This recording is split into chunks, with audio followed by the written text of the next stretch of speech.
Mi tema para el día de hoy es o son las controversias, y en esto quiero resaltar y puntualizar que básicamente voy a centrar mi conferencia en esto, en las controversias en el diagnóstico del tromboembolismo venoso en el embarazo.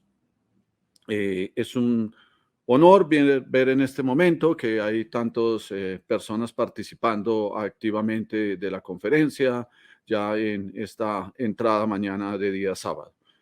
Tantas personas visualizándonos, pues es realmente sorprendente y agradable y gratificante para nosotros.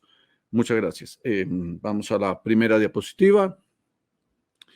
Como todos sabemos, pues el embarazo es un factor de riesgo que incrementa la posibilidad de una trombosis venosa.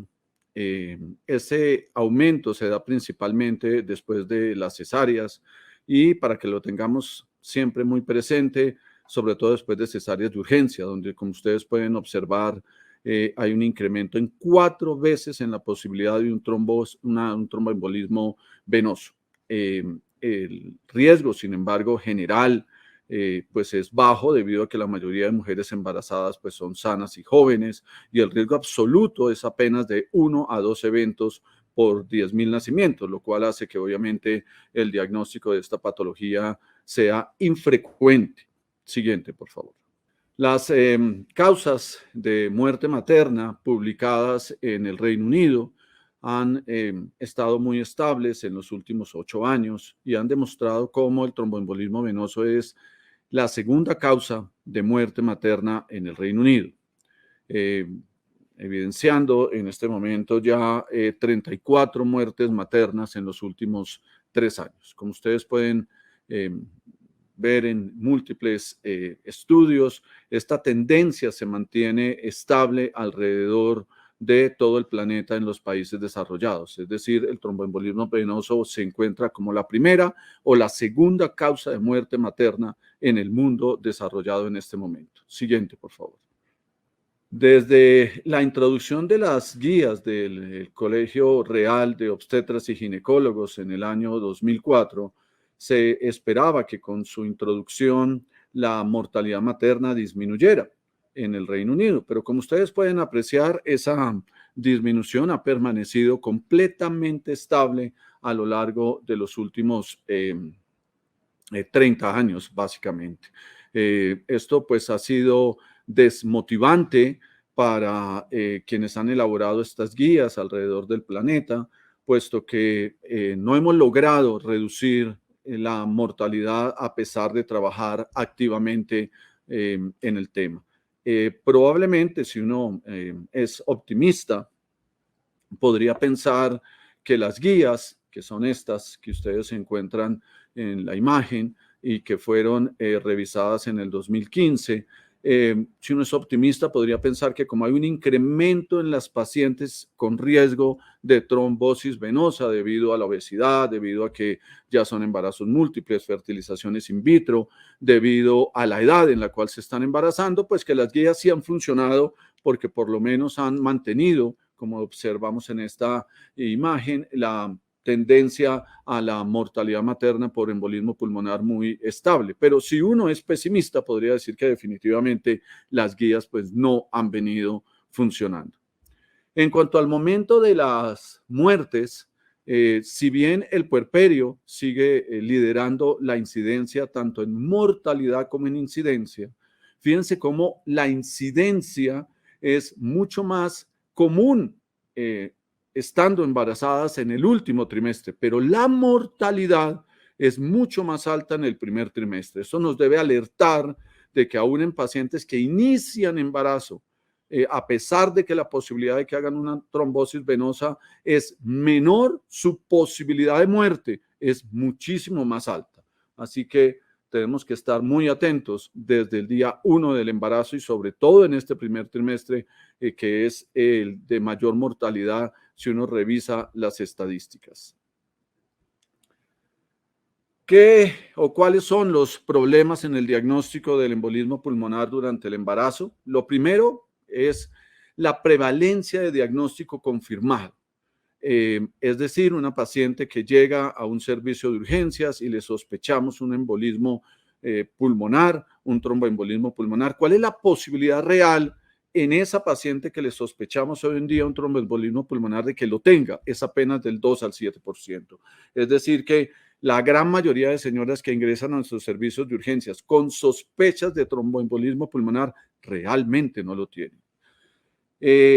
Y esto debe crearnos una alerta como obstetras de si no estamos irradiando demasiadas mujeres embarazadas ante la sospecha de un tromboembolismo pulmonar. Hay que crear una motivación entre todos nosotros a tratar de detener la irradiación a mujeres embarazadas sin una clara historia clínica de la necesidad o no de imágenes diagnósticas para su diagnóstico. Así que las controversias es cómo logramos nosotros identificar de manera adecuada qué pacientes necesitan o no una imagen diagnóstica para confirmar un tromboembolismo pulmonar. Y para esto, pues existen dos grandes controversias. La primera es si las reglas de decisión clínica funcionan o no en el embarazo, y la segunda es la utilización del dímero D para tal fin. La siguiente controversia que voy a traer al final de la conferencia a colación es ¿qué es mejor? ¿Qué le hacemos a una paciente embarazada? ¿Le hacemos mejor un angiotac o le hacemos una gamografía de ventilación-perfusión?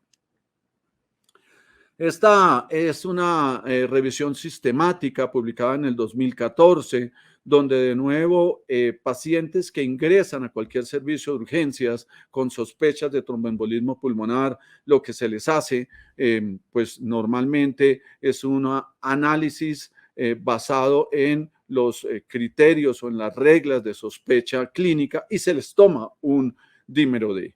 Cuando ya decidimos hacer en esos pacientes tradicionales de urgencias una gamografía o decidimos hacer un angiotac, ¿qué exactitud tenemos en esa sospecha diagnóstica? ¿En cuáles pacientes o en cuántos se confirma? Apenas en el 12.4% de pacientes no embarazados. Pero cuando miramos la paciente embarazada, es apenas del 4.1 hoy en día en el planeta. Eso quiere decir que lamentablemente hacemos un montón de imágenes diagnósticas de nuevo en pacientes embarazadas con sospechas de tromboembolismo pulmonar y apenas el 4% tienen un diagnóstico confirmado. La prevalencia de ese diagnóstico confirmado con sospecha de tromboembolismo pulmonar ha sido resaltado en estas tres publicaciones. Estas son las tres publicaciones más importantes en pacientes en los cuales se hacen reglas o guías clínicas más dímero D, tratando de identificar cuál paciente embarazada necesita o no una tomografía o una gamografía. El primero de ellos es un estudio inglés publicado en el 2019, en el cual la identificación, y en eso coinciden los tres estudios, como ustedes pueden apreciar, está entre el 4 y el 7% de pacientes que realmente tenían de nuevo un tromboembolismo pulmonar ante la sospecha clínica y a las cuales, por supuesto, se les confirmó con un angiotac o una resonancia. La segunda publicación es una publicación americana del 2018, publicada en los Anales de Medicina Interna, y la tercera es una publicación holandesa publicada en el New England Journal, que es el famoso estudio GEARS del 2019. Como pueden ver, sumando el N de pacientes, tenemos casi 1000 pacientes. Y de nuevo, estos son los tres estudios que vamos a analizar sobre la discusión de si las guías clínica, los protocolos clínicos basados además con el dímero D funcionan o no funcionan en el embarazo. Vamos a hacer un análisis detallado del primero, que es el estudio del Reino Unido, que fue apoyado en las estadísticas de UCOS. Recuerden que UCOS es el sistema de vigilancia clínica del embarazo. Básicamente durante 18 meses se reclutaron 198 mujeres que fueron reportadas a este sistema UCOS en el Reino Unido y que tenían un diagnóstico confirmado de un tromboembolismo pulmonar. Estas pacientes fueron reclutadas a lo largo de 11 hospitales entre febrero del 2015 y agosto del 2016. Y básicamente lo que demostró este estudio, estas son las curvas ROC en el análisis del dímero D, aclarando que este dímero D en este estudio fue medido con pacientes que ya habían recibido primero el anticoagulante, porque en el Reino Unido, dentro de su protocolo, ante la sospecha de un tromboembolismo pulmonar, a las pacientes se les inicia el anticoagulante a medida que se les van pidiendo sus análisis. Pero ellos fueron también muy cuidadosos y utilizaron reportes o valores de laboratorio de dímero D para pacientes embarazadas. Y como ustedes pueden apreciar en la curva ROC, pues lamentablemente el dímero D no sirvió en su análisis para detección de pacientes que realmente tuvieran un tromboembolismo pulmonar estando embarazadas. Si miramos los test de probabilidad clínica, nuevamente, las reglas, nosotros contamos en el planeta con estas, tal vez la que más se utiliza a nivel mundial, y aquí en la Fundación Santa Fe, pues es la regla de Wells. Tenemos la regla de Wells modificada, que también es muy utilizada a nivel Colombia, y el score de Génova. Han sido, de nuevo, los test de probabilidad clínica más validados y más frecuentemente utilizados en servicios de urgencias ante la probabilidad de pacientes con tromboembolismo pulmonar. Esto, pues, dentro y fuera del embarazo. Estas reglas de decisión clínica fueron utilizadas en el estudio inglés y llevaron al consenso Delphi. A pesar de utilizar este consenso Delphi, como ustedes aprecian también en esta curva ROC, lamentablemente estas reglas tampoco funcionaron en detectar pacientes embarazadas que realmente tuvieran un tromboembolismo pulmonar. Es decir, la conclusión del estudio inglés es que en pacientes embarazadas con sospechas de tromboembolismo pulmonar, la utilización de reglas de decisión clínica y o de dímero D no funcionan en predecir si esa paciente realmente necesita o no un estudio imaginológico adicional y no predicen de manera adecuada el tromboembolismo pulmonar y por tanto la conclusión es que no deberían ser utilizadas en nuestra práctica clínica.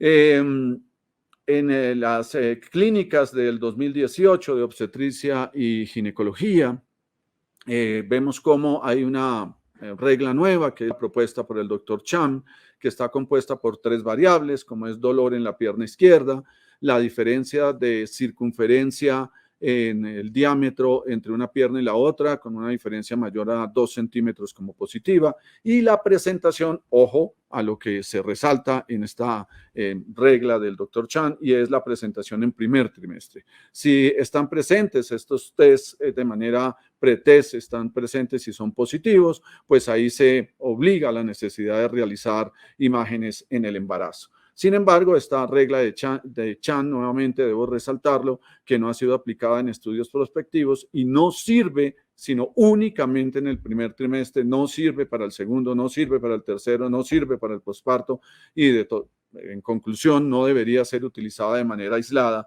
sin realizar imágenes para descartar tromboembolismo pulmonar. Y si ustedes recuerdan las incidencias, pues la mayoría de casos se dan es en segundo o tercer trimestre en el posparto. Es decir, que esta regla que también proponen los americanos recientemente, pues tampoco entra a ser validada como una regla que pueda ser utilizada en el día a día. Y más aún, cuando si vemos que la regla resalta el dolor y la diferencia en inflamación en la parte baja de la pierna, pues la mayoría de trombos, recuerden, en el embarazo se dan en la parte alta, en la vena femoral común, y pues estos signos no clínicos tampoco los identificaría. Pero si nosotros ya vamos a los siguientes estudios, este ya es el estudio holandés hecho por el doctor Van der Poel y publicado de nuevo recientemente en el New England Journal. Él básicamente utilizó criterios de nuevo clínicos de diagnósticos más la utilización del dímero D. Los 3 criterios clínicos que ellos utilizaron fueron signos de tromboembolismo venoso, hemoptisis y pues obviamente tener en la cabeza como primera posibilidad diagnóstica un embolismo pulmonar. Pero vean lo llamativo del estudio del doctor Righini, es cómo incluyó dentro del puntaje pacientes mayores de 65 años, que es el famoso score de Génova revisado, renovado. Y pues yo les pregunto a ustedes, ¿cuántas pacientes embarazadas han tenido en su consultorio que tengan 65 años? De manera tal que ya un poco entra este puntaje y la utilización de esta regla de decisión clínica a ser muy discutida en su publicación. El estudio incluyó 395 pacientes embarazadas con sospechas de tromboembolismo pulmonar, 11 hospitales, 8 años, y aquí hubo, digamos, resultados un poquito más alentadores, donde las reglas de decisión clínica, sin necesidad de hacer el scan, detectaron o llevaron a que en 46% de las pacientes no fuera necesario realizar el angioTAC o la gammagrafía de ventilación perfusión. Es decir, que este estudio demostró cómo en el 12%, utilizando test preclínicos con el score de Génova, podían excluir pacientes que no tenían tromboembolismo y que no necesitaban estudios. El 12% es un poco mejor de lo que nos mostraban sin duda los ingleses. Por supuesto, incluían el dímero D.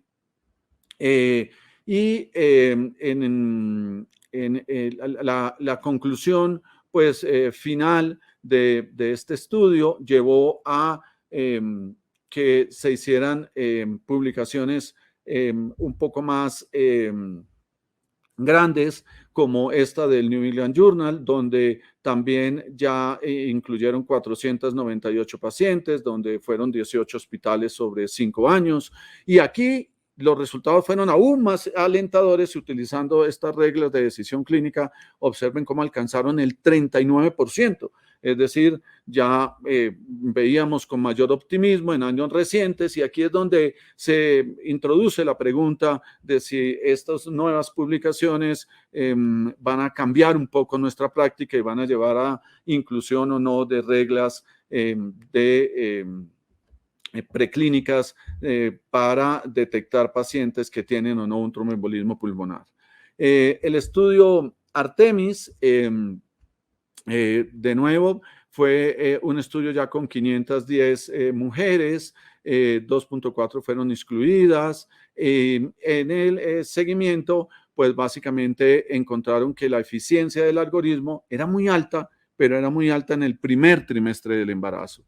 Y probablemente esos buenos resultados de ese estudio Artemis de los holandeses, con ese 46% de detección, solamente con estudios preclínicos, estaba dado porque el dímero D en el primer trimestre, como arranca apenas el embarazo, no tiene mayor modificación. Pero cuando ustedes ven la efectividad de cuándo fue evitada, que es la parte de abajo de la diapositiva, la necesidad de hacer una angioTAC, pues sí fue evitada en el 65%, pero en el primer trimestre, pero apenas 32% en el último trimestre. Eso quiere decir que es probablemente el dímero D el que mejora los resultados de este estudio, porque el dímero D, de nuevo, es poco modificado en el primer trimestre del embarazo, porque apenas arranca la gestación, mientras que a medida que ella transcurre, el dímero D se altera, los valores no son aplicables y por tanto la efectividad de este algoritmo para detectar pacientes con real tromboembolismo pulmonar va perdiendo eficacia. Si nosotros tomamos las dos publicaciones anteriores, es decir, la de los americanos del doctor Righini y la de los holandeses del doctor Van der Poel, y las llevamos a la población del estudio inicial, que era el estudio inglés, el estudio DIPEP, ustedes pueden apreciar cómo mejoran las cifras del estudio DIPEP. Es decir, el estudio de Van der Poel identificaría el 43.8% de pacientes que no necesitarían una imagen diagnóstica para, en casos de sospechas de al llegar a urgencias por sintomatología clínica de un tromboembolismo pulmonar, y el estudio Righini alcanzaría un 21% de pacientes, es decir, empiezan a ser de nuevo aplicados a la población inglesa, pues a dar resultados un poco más alentadores. Sin embargo, nuevamente debemos recordar que esa población inglesa recibió heparina de bajo peso molecular, la aplicación antes de la toma del dímero D, y la aplicación de la heparina de bajo peso molecular pues definitivamente termina alterando el valor del dímero D y por tanto alterando los reales resultados de la aplicación de las normas de Righini-Van der Poel al estudio o a la población más bien de pacientes estudiadas inglesas en el estudio de IPEP. Solamente 2 de esas 12 pacientes con tromboembolismo pulmonar no habían recibido anticoagulación, lo cual de nuevo falsea un poco estos resultados y definitivamente se ve una luz potencial de que tal vez mejorando nuestras reglas de decisión clínica y aplicando el dímero D, por lo menos en el primer trimestre, podríamos tener alguna claridad sobre la utilización o no de estos protocolos al futuro. Esta es una típica paciente del estudio DIPEP. Es una paciente pues de 25 años que tenía 15 semanas de gestación, que era obesa, un índice de masa corporal en 36, que llegó a urgencias con un dolor pleurítico y acortamiento en la respiración, sin hemoptisis o otros signos clínicos de trombosis venosa profunda. Al examen tenía una frecuencia cardíaca de 101, respiratoria de 20, una saturación normal, una tensión normal, y en el score de Génova encontrábamos 5. Y se propuso como primera posibilidad diagnóstica un tromboembolismo pulmonar. Sin embargo, vean el valor del dímero de 263, es decir, un valor normal.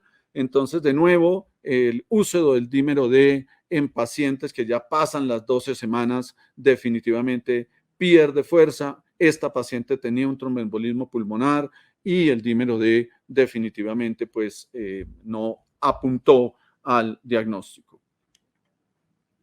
Este ya es un caso real, una paciente mía de un par de años atrás, 35 años, fertilización in vitro, la desembarazo, hace una atonía uterina más un acretismo, tiene un sangrado aproximado de 2.000 centímetros cúbicos y de nuevo, pues la idea era tratar de, como todo, de tener la radiación en mujeres embarazadas sin una buena historia clínica. Y esta paciente, pues, como tenía un dolor costal al día siguiente de su cirugía, sin ningún otro síntoma, con una saturación en 99, una frecuencia de 20, una frecuencia cardíaca y una tensión arterial normal.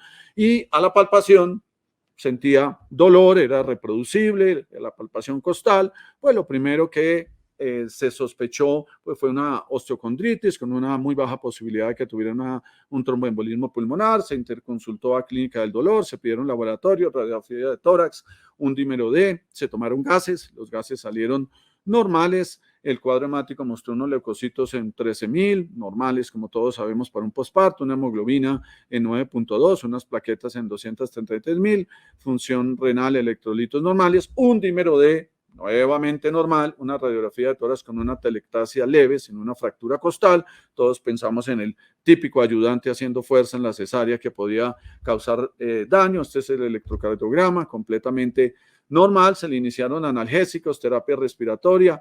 Como es protocolo en nuestra institución, igual venía con una anticoagulación profiláctica y la señora no mejoraba.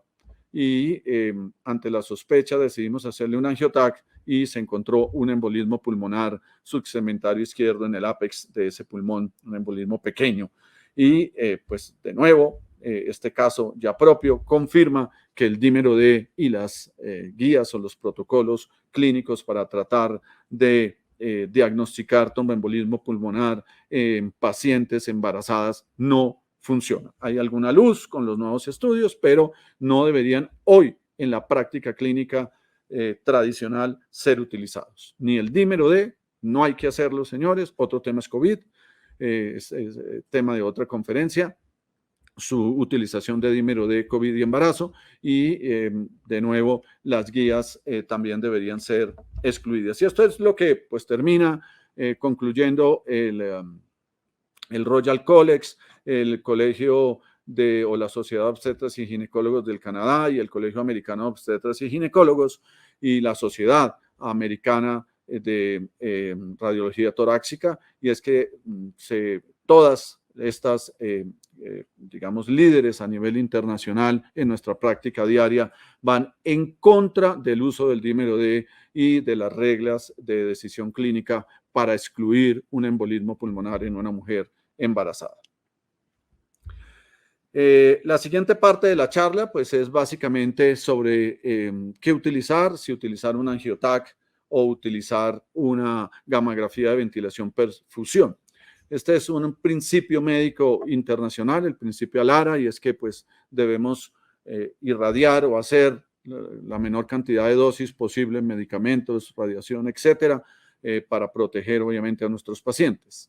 Basados en eso y en las diferentes publicaciones, quise traerles las dosis de radiación que entrega una radiografía de tórax, que es la que encuentran en la parte superior de la diapositiva, tanto en RADS como en megahertz, y la gammagrafía de perfusión y ventilación, tanto como el angiotac, que son los que ustedes encuentran la referencia ahí, siendo las dosis máximas recomendadas para no causar daño, hablamos de teratogenicidad, por ejemplo, en los fetos, en RATS 0,5, menos de 0,5, y en miligiris en 5 unidades internacionales. Vamos aquí a ir a la análisis de qué es mejor, si una gammagrafía de ventilación perfusión o un angiotac. Definitivamente hay un incremento, no en las malformaciones en los niños, en los fetos, en los bebés que reciben este tipo de procedimientos a sus madres. No hay un incremento de nuevo en la teratogenicidad, pero sí hay un incremento, y en esto es en lo que debemos centrar nuestros ojos, en la posibilidad de un cáncer fatal, ojo, en la infancia, a una edad de 15 años después de que la mamá fue expuesta a radiación en el útero. Sin embargo, la posibilidad de ese cáncer es extremadamente baja, está estimada en el 0,006%, y en una por cada 17,000 por cada miligiro que reciba de radiación esa señora, de manera tal que el riesgo de nuevo con cualquiera de estos procedimientos, aún de cáncer en la infancia, es extremadamente bajo. La radiación fetal pues es muchísimo menor con el angiotac, 5 veces menor, vean, que con la gammagrafía de ventilación perfusión, y pues todos nosotros entonces diríamos que es entre menos radiación ofrezcamos a la paciente, pues mucho mejor, y bajo ese punto de vista, si nos basamos solo en este concepto y en la radiación fetal potencial, al tener 5 veces menos el angiotac y la gammagrafía, pues todos nos inclinaríamos a pensar en que para irradiar menos al feto, pues es mejor un angiotac. Pero hay que pensar en la madre, que esto es un binomio, y cuando hacemos un angiotac, la irradiación sobre el seno es muchísimo más alta. Observen cómo es 10 megahertz de radiación, es decir, algo que no da la gammagrafía de ventilación perfusión, y esto termina incrementando el riesgo de cáncer de seno en esas mujeres, alcanzando un 13,6% por arriba de su riesgo de base. Quiere decir que mujeres jóvenes que tengan un antecedente familiar de cáncer de seno probablemente se van a beneficiar más de una gammagrafía de ventilación perfusión que de un angiotac. Las investigaciones, de nuevo, con gammagrafía o los estudios de ventilación perfusión deben ser, por tanto, propuestos más que todo en mujeres jóvenes, de nuevo, si hay un antecedente de cáncer de seno. Y algo que es muy relevante es también la alta tasa de exámenes no diagnósticos en mujeres embarazadas, la cual es mucho más alta, vean, 37.5 en los estudios ingleses, contra la gamografía de ventilación-perfusión, que es apenas del 4%. Quiere decir, aquellos reportes de no conclusivo son muchísimo más altos en el embarazo. Los angioTAC que nos dicen, no sabemos, no estamos seguros, que las gamografías. Y en ese sentido, entonces, protegiendo el seno de la mamá y viendo que la tasa de scan no diagnósticos es más alta con angioTAC que con gamografía, pues uno se inclinaría potencialmente a pensar en la gamografía. Esta es una publicación del doctor Cahill del 2009. Él tomó 304 mujeres con sospechas de embolismo pulmonar y trataron de ver cuál era eso, la posibilidad de que tuviéramos test no diagnósticos o de diagnóstico intermedio o baja posibilidad. Y de nuevo, como ustedes pueden apreciar aquí, el test no diagnóstico fue mucho más alto en pacientes que tenían un angioTAC en relación a pacientes que tenían una gamografía. En el diagnóstico de embolismo pulmonar, entonces, en el embarazo, ellas lo que sugieren los líderes a nivel internacional, las asociaciones, es que nosotros le expliquemos que si bien existe un riesgo mayor de cáncer en la infancia con el angioTAC, existe un menor riesgo de cáncer de seno para ella.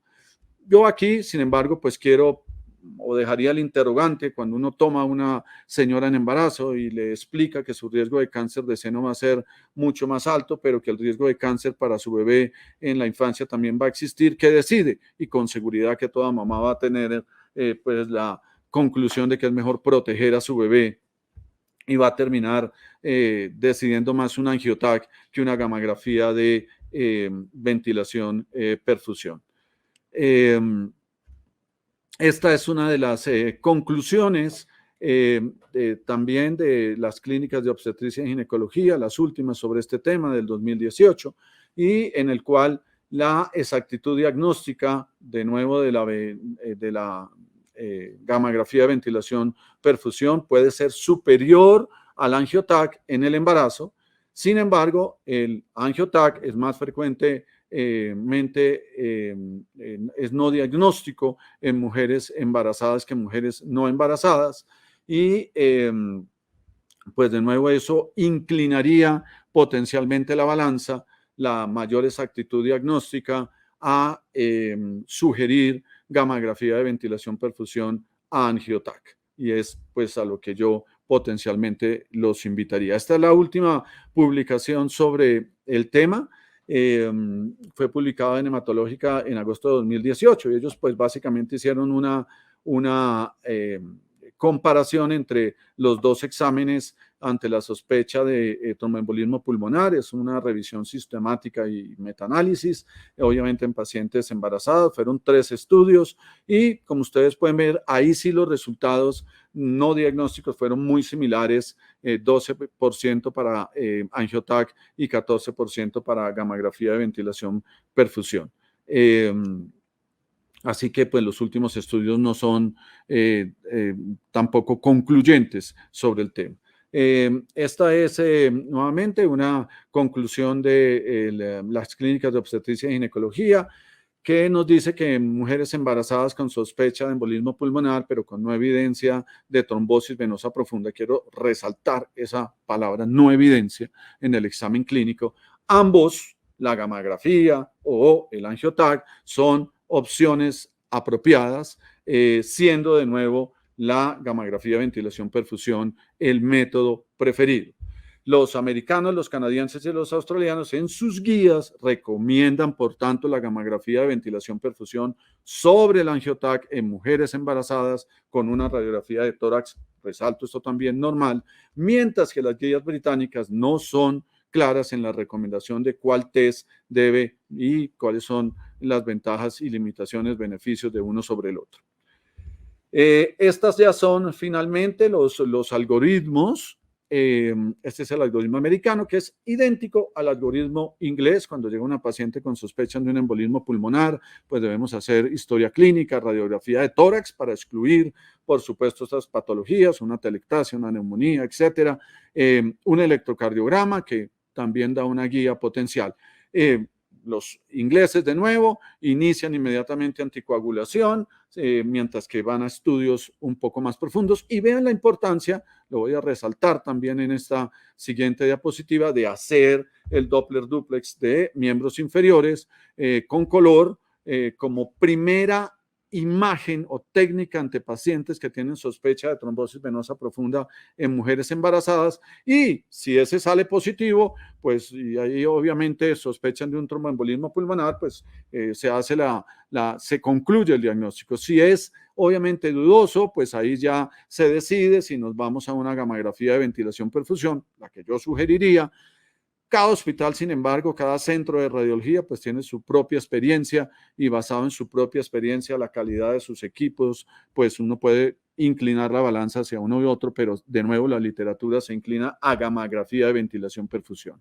Y ahí sí, pues si incluso el paciente está inestable, se puede hacer incluso una eco portátil, y recordarles, como lo muestra la parte inferior derecha de la diapositiva, como la trombolisis está en pacientes con infarto agudo de miocardio, con tromboembolismo pulmonar, con ACV, está indicada en el embarazo, no está contraindicada, y en ese tipo de pacientes eso podría salvar la vida, el tener conocimiento de que la trombolisis sí está permitida en pacientes embarazadas.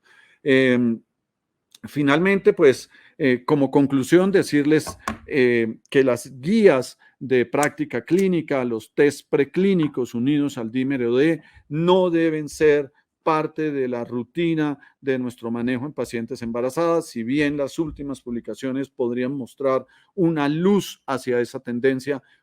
Hoy en día no deberían ser utilizadas. Y como entre gamografía y angiotac, a pesar de que las pacientes se van a decidir con seguridad al explicar los riesgos por el angiotac, deberíamos realizar más gamografías de ventilación-perfusión como método inicial de confirmación diagnóstica.